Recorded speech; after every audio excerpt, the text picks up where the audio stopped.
La qualité de vos travail, c'est un domaine sur lequel Amplitude intervient beaucoup.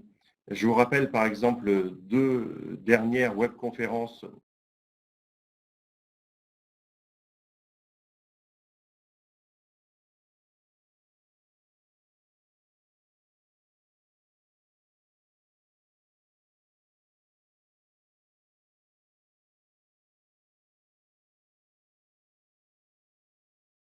Gérald Normand, directeur associé Amplitude. Je suis très heureux de vous retrouver parce que nous avons beaucoup d'habitués maintenant sur cette chaîne.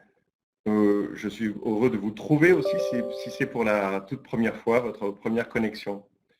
La qualité de vos travail, c'est un domaine sur lequel Amplitude intervient beaucoup. Je vous rappelle par exemple 2 dernières webconférences, l'une animée par mon associée Caroline.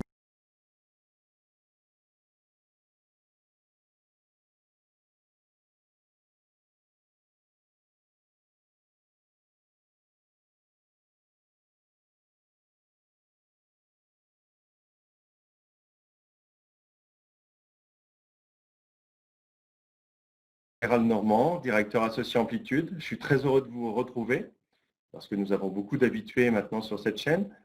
Je suis heureux de vous trouver aussi si c'est pour la toute première fois, votre première connexion. La qualité de vos travail, c'est un domaine sur lequel Amplitude intervient beaucoup. Je vous rappelle par exemple 2 dernières webconférences, l'une animée par mon associée Caroline Sider sur la confiance et le plein-être au travail, le duo gagnant pour retenir les talents. Je vous invite à la revoir sur notre site. Et la deuxième faite plus récemment, grâce à notre partenaire Daniel Piestrac, qui intervient sur le fait de prévenir les RPS en temps réel grâce à un outil en ligne qui permet justement de prévenir ces RPS. Mais nous sommes dans la même thématique aujourd'hui. Je vous présente Jonathan Lehmann, qui est avocat d'affaires à Wall Street, ou était peut-être. Bonjour Gérald, bonjour tout le monde. Oui, j'étais avocat d'affaires à Wall Street. Aujourd'hui, j'ai complètement changé de vocation. Je suis auteur, j'ai écrit un livre qui s'appelle Journal intime d'un touriste du bonheur, créateur d'une application de méditation qui s'appelle Seven Mind. Je suis conférencier, formateur et j'anime la communauté Les Antisèches du Bonheur et je suis aussi créateur de la communauté des Antisèches du Bonheur. Très bien. Merci, merci Jonathan pour cette présentation.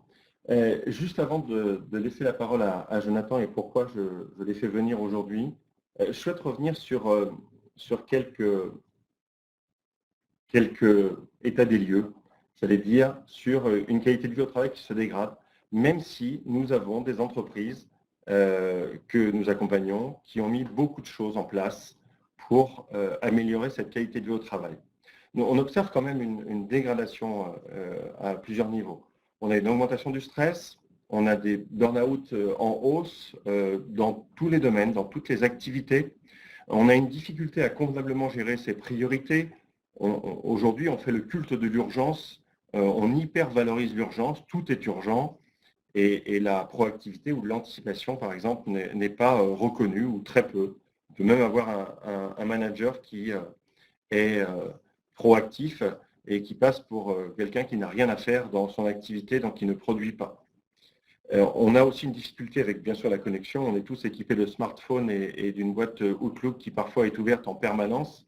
Même le samedi et le dimanche, il peut arriver qu'elle tourne, ou encore des conflits qui augmentent ou des incivilités qui sont en hausse.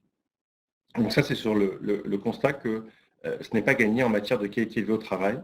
Et tous ces constats engendrent plusieurs en fait, insatisfactions. On a bien sûr parfois un focus sur une business unit ou sur un service avec une augmentation du turnover. On peut avoir des problèmes de santé, on peut avoir des problèmes liés à sa chronobiologie, donc la connaissance de son horloge interne. On peut avoir des soucis de sommeil, donc on peut avoir des lombalgies, des tendinites, une baisse de la vue, ou encore le présentéisme, qui aujourd'hui est un mal plus important que l'absentéisme et qui génère un coût supplémentaire à l'absentéisme en France, où certaines personnes ont l'impression en passant de 16 heures à 20 heures au travail, elles seront reconnues dans leur organisation et accompagnées.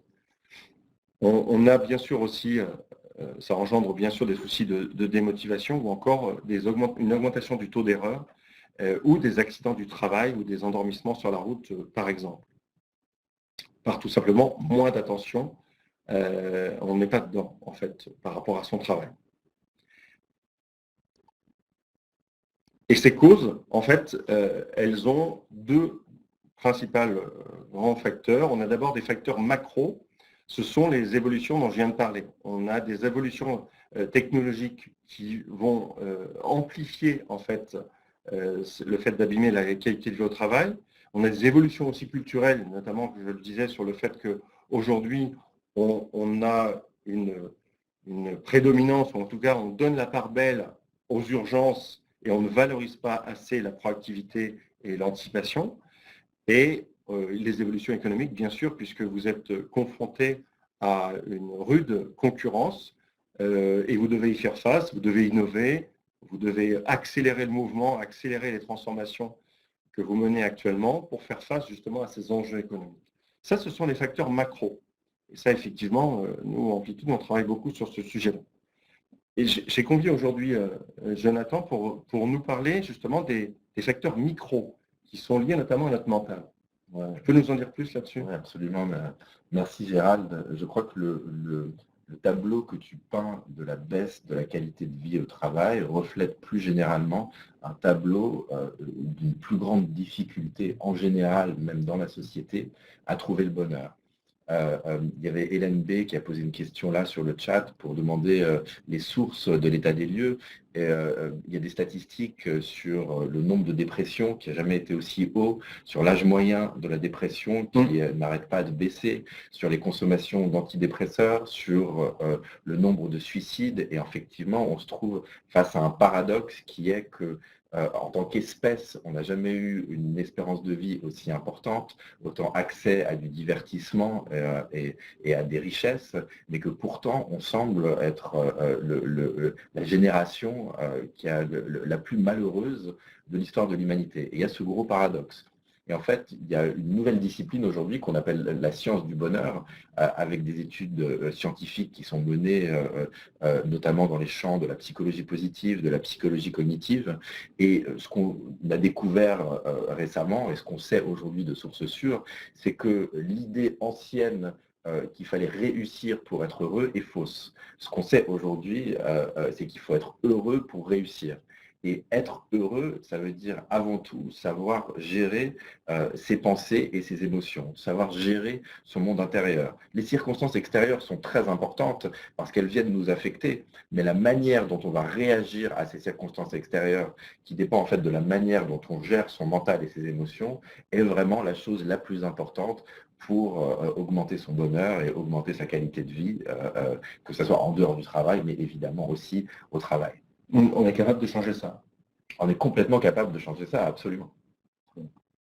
Et donc, tu parles là notamment de notre tyrannie du mental, puisque tu insistes sur le fait, c'est un mot qui peut paraître très fort, en fait, on est vraiment tiraillé par rapport à ça. Et je voudrais que tu nous en dises plus sur ce concept de tyrannie du mental. Ouais, et le concept de la tyrannie du mental est au centre de la méthode des antisèches du bonheur. Il a été très bien résumé, je trouve, par un journaliste américain qui s'appelle Dan Harris, qui est une sorte de Laurent Delahousse américain, qui un jour a fait une crise de panique. Il n'allait pas très bien, et il a fait une crise de panique en direct devant des millions de téléspectateurs, et il a cru que ça allait être la fin de sa carrière.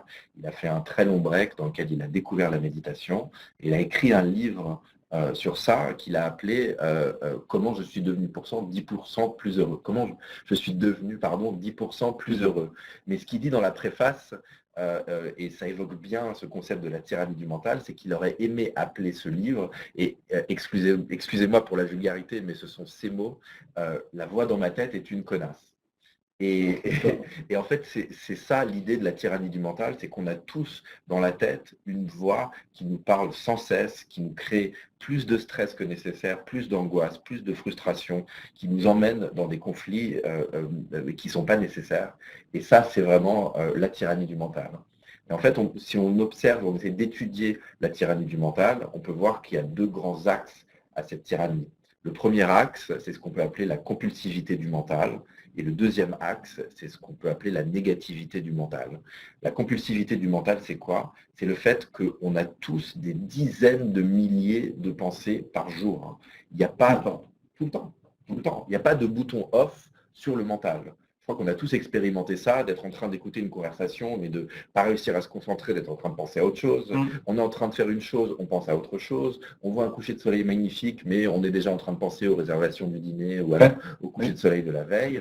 Et donc, on est déconnecté de ce qui se passe ici et maintenant, et on est constamment en train de ressasser le passé et d'anticiper le futur. Savoir si on n'a pas oublié de faire quelque chose, même si on partage un bon moment. Exactement. Il peut y avoir une pensée, est-ce que je ne veux pas oublier de faire ça? Exactement. Ah oui, zut, il faut que je le note tout de suite. Exactement, le mental est comme ça.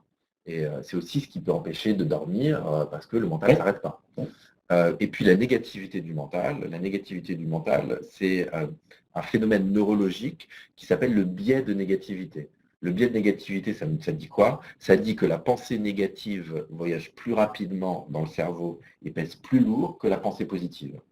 Si jamais je te fais 9 compliments et un reproche, dans 3 jours, il y a des très grandes chances que tu te souviennes en priorité du reproche.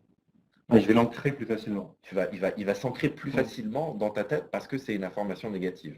Et c'est intéressant d'essayer de comprendre, mais c'est quand même fou. On recherche le bonheur, on recherche la positivité, tous, mais pourtant le cerveau privilégie l'information négative. C'est un peu contre-productif. En fait, il y a une explication darwinienne à ça, qui est le fait que notre espèce, l'Homo sapiens sapiens, existe depuis à peu près, disons, 200 000 ans, mais que sur ces 200 000 années, on en aurait passé à peu près 185 000 à être des bêtes, c'est ça, à être des bêtes qui chassent et qui cueillent, et dont le logiciel est un logiciel de survie, à savoir manger et pas mourir. Et c'est que depuis à peu près 15 000 ans, depuis l'expansion de l'agriculture, la création des villes, qu'on aurait changé le logiciel de l'être humain. Et aujourd'hui, on serait passé à un logiciel bonheur. Pendant 185 000 années, quand on se réveillait, on espérait qu'on allait manger et qu'on n'allait pas mourir. Aujourd'hui, quand on se réveille, on espère qu'on va manger et qu'on ne va pas mourir, mais ce n'est pas notre préoccupation première. La préoccupation première, surtout dans nos sociétés, c'est de savoir comment est-ce qu'on va trouver du sens, comment est-ce qu'on va être heureux. On peut comprendre ce biais de négativité, pourquoi il nous était utile quand on était en mode survie. Si en mode survie, je rate un signal positif tel que la présence d'un fruit sucré, j'ai raté quelque chose, c'est un petit problème. Personnellement, pour moi, ce serait une tête de veau. Une tête de veau. Mais si je rate la présence d'un signal négatif tel que la présence d'un prédateur, je suis mort. Oui, c'est ça. Et notre cerveau n'a pas évolué en fait depuis cette époque. Et aujourd'hui, on a toujours ce cerveau qui marche en mode survie et qui va privilégier l'information négative. C'est pour ça qu'on va ressentir, parfois on peut avoir un conflit avec quelqu'un et on va le traiter comme si c'était une menace à notre existence. Ça devient quelque chose, on connaît tous des gens, on est tous ces personnes qui, face à un petit problème, ont l'impression que leur monde se renverse complètement. Ça a du sens à 200% ce que tu dis, puisque quand j'accompagne les managers sur les valeurs et l'importance de connaître son système de valeurs, c'est plus facile, c'est 7 fois plus facile d'aller chercher ses contre-valeurs. C'est-à-dire ce que l'on ne supporte pas, ce qui nous fait mal. 7 fois plus facile d'accès, parce que le cerveau l'a enregistré comme si ça me fait mal, je sais faire le bon geste face à un danger, pour ne pas être blessé par ça.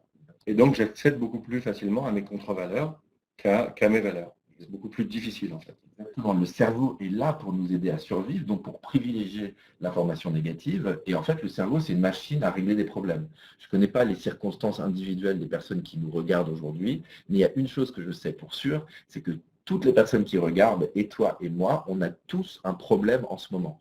Pourquoi est-ce qu'on a tous un problème en ce moment? Ce n'est pas à cause de nos circonstances extérieures, c'est parce que le cerveau est une machine à régler des problèmes. Donc dès qu'il a réglé un problème, il vient en chercher un autre. Le problème... Il vérifie qu'il n'en a pas encore un autre. Exactement. Mais le souci, c'est que du coup, il vient grossir beaucoup de ces problèmes. Et Et la méthode des antisèches du bonheur, elle vise justement à transformer cette compulsivité et cette négativité et faire en sorte qu'elles viennent moins affecter notre bien-être et nos pensées et nos émotions. Très bien. Ça me parle. On reste sur... Et donc, tu parlais donc de ce qu'il est possible de faire en fait. Comment on peut faire pour changer la donne? Tout à l'heure, on en parlait. Tu disais oui, c'est possible de changer la donne. Ouais. Et donc, il y a deux grands principes en fait à développer pour changer la donne. C'est deux grandes habitudes et c'est au cœur de la méthode des antisèches. Pour faire face à la compulsivité du mental, la solution, c'est la pratique de la méditation. La pratique de la méditation, c'est... Ça, c'est pour faire face à la compulsivité du mental. C'est pour changer le rapport qu'on va avoir avec le mental. Beaucoup de personnes parlent de la méditation et on sait, parce qu'il y a une explosion des études scientifiques sur la question, qu'elle a énormément de bienfaits, mais on ne comprend pas nécessairement de quoi il retourne. La méditation, c'est tout simplement, elle peut être définie au travers de deux concepts. Le concept d'attention et le concept d'instant présent. Méditer, ça ne veut pas dire s'arrêter de penser parce que vu que le mental est compulsif, c'est tout simplement impossible. En revanche, méditer, c'est une posture de l'attention où quand je remarque que j'ai des pensées, je ramène mon attention encore et toujours à l'instant présent.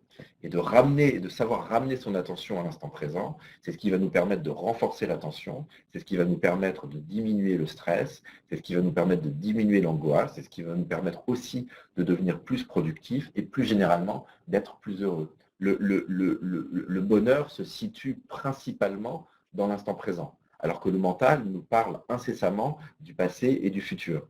Si tu penses au meilleur plat que tu as jamais mangé, ou le meilleur concert auquel tu as jamais été, c'était des moments que tu vivais à l'instant présent. Oui. Tu peux les raconter après et avoir de la gratitude pour ces moments. Oui, tu passes un bon moment en les racontant, mais c'est une pâle comparaison par rapport à ce que tu as vécu. Quand on a vécu. Exactement. Et donc, toute l'idée, on parle beaucoup en ce moment, c'est très à la mode de dire il faut vivre ici et maintenant, il faut être dans l'instant présent, comme si on pouvait se réveiller un matin et être dans l'instant présent. Mais réussir à accéder à l'instant présent, c'est avant tout muscler sa capacité d'attention.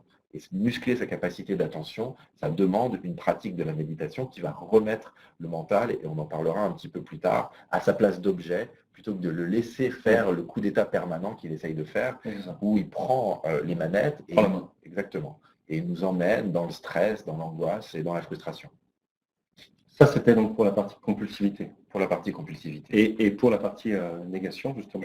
Et pour la partie négativité, la très bonne nouvelle, c'est ce qu'on a découvert depuis à peine 20 ans, c'est le phénomène de neuroplasticité. Le phénomène de neuroplasticité nous dit quoi? C'est que nonobstant le fait que notre cerveau est un cerveau de bête qui essaye de survivre, il va évoluer tout au long de notre vie en fonction de la manière dont on s'en sert. Le cerveau est composé de milliards de neurones et à chaque pensée correspond son propre réseau de neurones. Et à chaque fois que j'active une pensée, par exemple, je déteste ce collègue ou je m'entends trop bien avec ce collègue, je renforce le réseau de neurones relatifs à cette pensée, de telle sorte que j'augmente les chances, et ça c'est un point qui est très important, que le cerveau me resserve cette pensée dans le futur.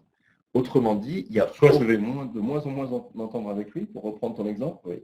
Soit je vais de mieux en mieux m'entendre avec lui. C'est ça. Alors, en fait, l'idée, c'est qu'il n'y a la neuroplasticité nous dit qu'il n'y a aucune pensée qui est anodine. À chaque fois que je formule une pensée, j'affecte ma réalité non seulement à l'instant présent, mais j'envoie un signal à mon cerveau de s'il te plaît, resserre-moi cette pensée ou ce type de pensée dans le futur. C'est pour ça que je crois, on connaît tous des personnes qui ont l'air d'être en toupie sur leurs problèmes et d'autres personnes qui ont l'air d'être tout le temps heureuses. C'est parce que le cerveau et la neuroplasticité, c'est que des cercles vertueux et des cercles vicieux. Et donc, agir sur la neuroplasticité, c'est apprendre à donner moins d'énergie aux pensées positives et justement à cultiver des pensées positives spécifiques. Et cette pratique de la gratitude, qui est une autre appellation, qui est l'appellation que nous donnaient les spiritualités et les religions depuis des siècles, mais qui aujourd'hui a été confirmée par la science, elle transforme véritablement la capacité du cerveau à créer du bien-être, à créer du bonheur, et elle diminue énormément cette capacité et cette tendance du cerveau à grossir les problèmes et à grossir le négatif. Mais ce que je te propose, parce que pour moi, il n'y a rien de mieux, c'est de pratiquer, puisque quand on a conçu, en tout cas, cette webconférence, tu m'as spontanément dit, ce serait génial si on avait la place de faire un exercice pratique.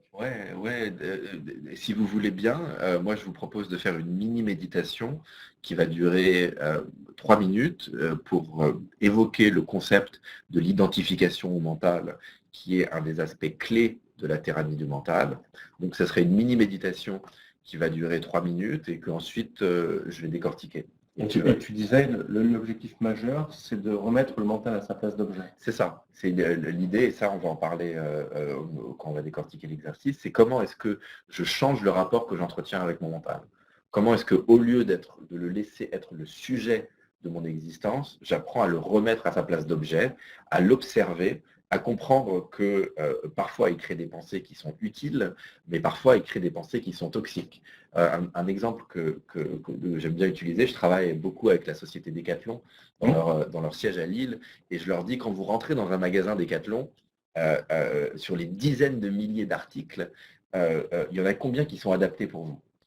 Si on trie en fonction du sport que je pratique, de mes goûts vestimentaires, de mon budget, de ma taille, ça va réduire complètement. Et en fait, c'est la même idée avec le mental. Le mental, il est là et il suggère des dizaines de milliers de pensées par jour. Parfois, il dit « Ah, celui-là, je ne peux pas le supporter ». Parfois, il dit « J'en ai marre de ma vie ». Parfois, il dit « J'ai envie de le tuer, lui ». Et donc, il ne fait que suggérer des sports, des couleurs, des tailles qui ne sont pas du tout adaptées. Et l'idée justement de la pratique de la méditation et de l'observation du mental, c'est d'apprendre à trouver ces pensées qui vont être utiles, et ça veut dire qu'ils vont nous permettre d'avancer, qui vont nous permettre de plaisir, d'être motivés, d'être heureux et de contribuer positivement plutôt que de se tirer des balles dans le pied.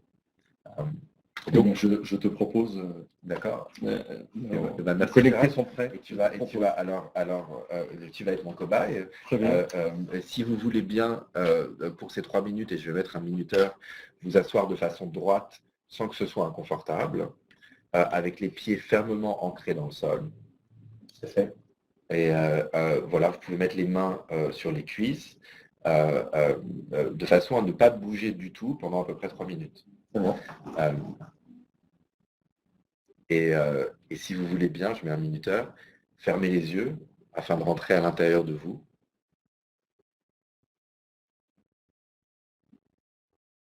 Et fermez la bouche afin de ne respirer que par le nez.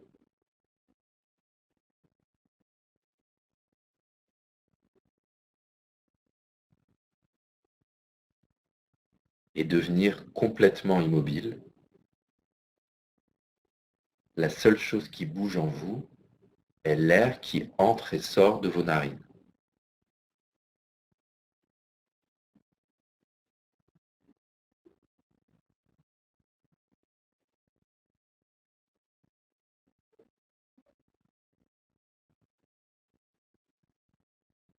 Et pendant les 30 prochaines secondes, je vais vous demander de porter votre attention sur la température de l'air qui entre et sort de vos narines.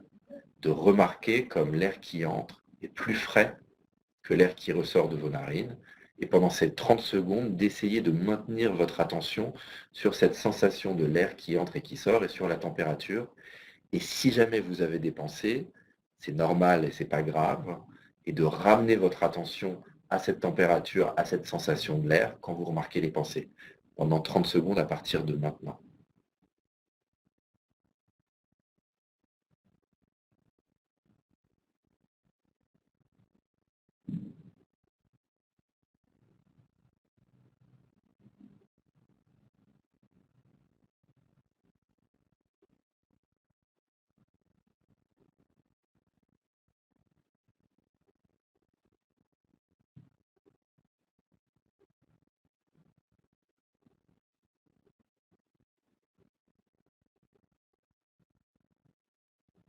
Et donc là, ça fait 30 secondes. Et avant de terminer ce mini exercice de méditation, je vais vous demander de la même façon, pendant 30 secondes, de porter votre attention sur tous les bruits ambiants.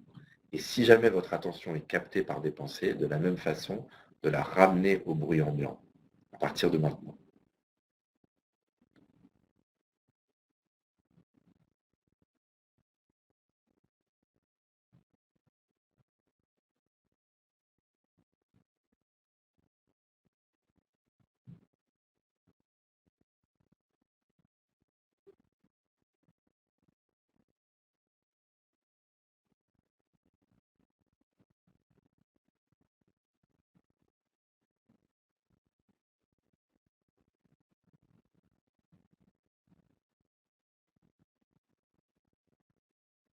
Donc ça fait 30 secondes. Quand vous serez prêt, vous pourrez progressivement sortir de cette mini méditation et sentir le poids de vos vêtements sur vos corps